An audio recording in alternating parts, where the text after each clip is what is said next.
Rest assured this video will not contain any spoilers whatsoever, I promise. Though it'll also contain a lot of the word fuck.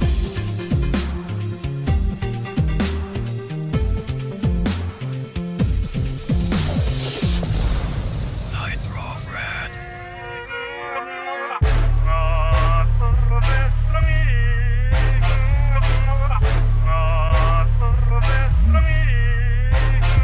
Lisa, okay, so y'all probably know by now that my dick for this game is rock fucking hard! Austin Jorgensen, you magnificent human being, you created what was my favorite game of 2015, and now you've just finished the DLC. So you probably remember the Kickstarter the game had. One of the stretch goals was to create a DLC story in which you played as Buddy. In this, you'd uncover more of the mystery of Buddy's origin and uncover the truth behind the world of Lisa. So, to clarify, this is not a separate game. It is, in fact, DLC.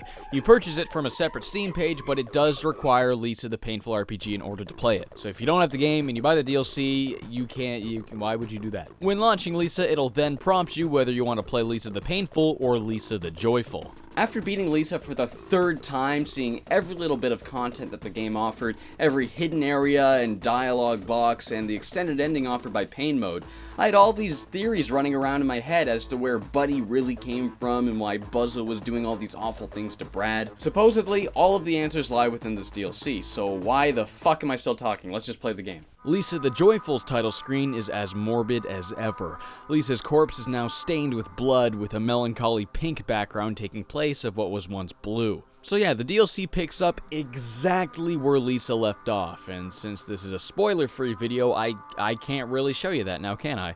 So essentially, a bunch of crazy shit happens that makes you go, oh fuck! In the DLC, you play as Buddy, who now conceals her identity with a mask belonging to the Rando army. It turns out that in her youth, Brad taught her how to fight, and that in order to survive in this world, you'll have to be fucking ruthless. So when any time in Lisa the Painful where you thought Buddy was being held captive or being abused or something, she was really just kicking ass this whole time. Buddy doesn't fuck around. She means fucking business, dude. Equipped with a saber, she's ready to cut off some fucking heads and take some fucking names.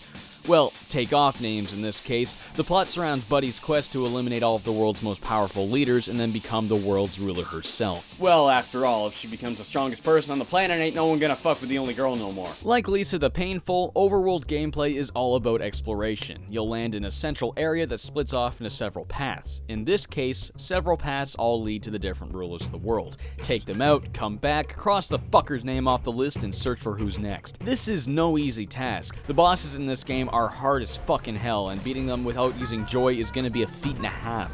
Having only one character is mostly what makes this really hard, as you can't have other party members advancing the fight by attacking while using healing items all in one turn. Speaking of items, they are really scarce and hard to come by in this game. Do yourself a favor and do not enter the bar without a mask on, because if you do, the bartender's gonna attack you, and killing him means you can no longer purchase items from him. This won't totally fuck you over, but it'll make your journey a little bit harder. That is, unless you just want to say fuck it and kill the guy and get some EXP. It's your call. Buddy's a lot more athletic than Brad was. Holding the shift key will make her run, about the same speed the bike would get you in Lisa the Painful. While running, you can jump over gaps, this time leaping over 2 tiles instead of 1.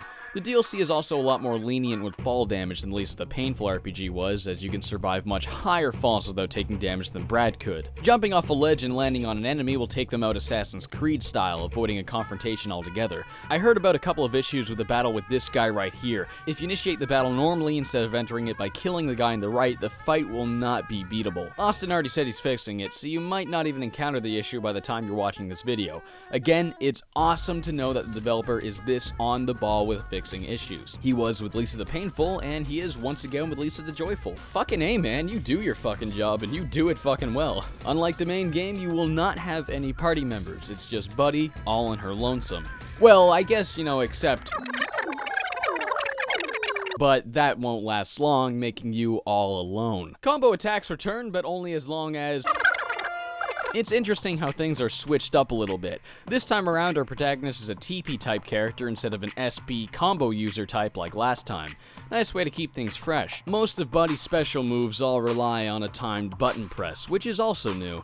I could never land these when I first started playing, but it isn't too hard to get good at them with time. However, given the difficult nature of Lisa the Joyful, I find it a little aggravating that your ability to make these timed button presses are what determines whether or not you'll win most fights. All of Buddy's best attacks use this, so if you can't get the timing right, you're pretty much fucked. I just kinda wish the attack was either easier to land or used a different kind of input to perform.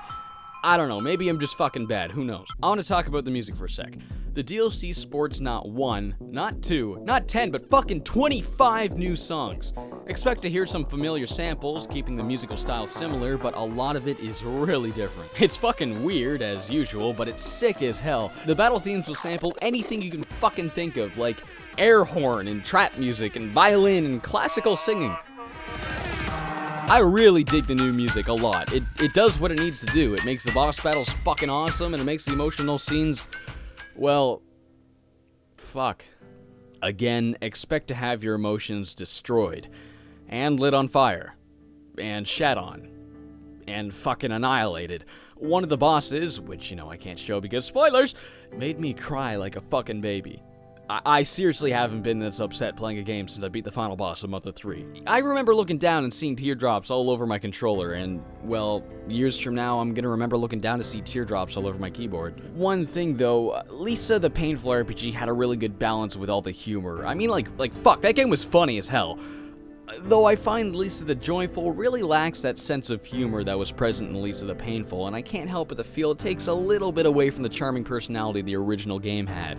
The DLC's story really ties things together well, and it answers all of the questions that were brought up in Lisa the Painful. And while some people may not like how they blatantly explain everything that was subtly hinted at in the main game, it was really satisfying to see that many of my theories did in fact ring true. But that's not to say it's all made too obvious. The after credits ending still hits that vague, but just vague enough sweet spot, giving you an idea of where Buddy really came from and what's to come in the world after. So, as a final verdict, I'd say it really hits all of the points I wanted it to.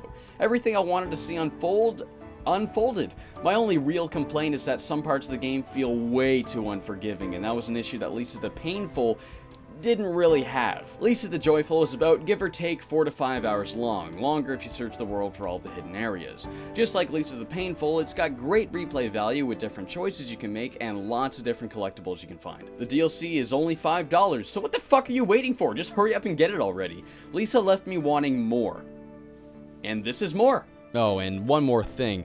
Austin, I found your little heartfelt note thanking all your fans for the praise and whatnot, and I just really want to reiterate how much I want to thank you for creating something this amazing. For real, Lisa's quickly grown into one of my favorite games ever fucking made, so seriously, thank you. Seriously, thank you for giving us a game this fucking awesome. And one final last thing, you can just fuck off, man.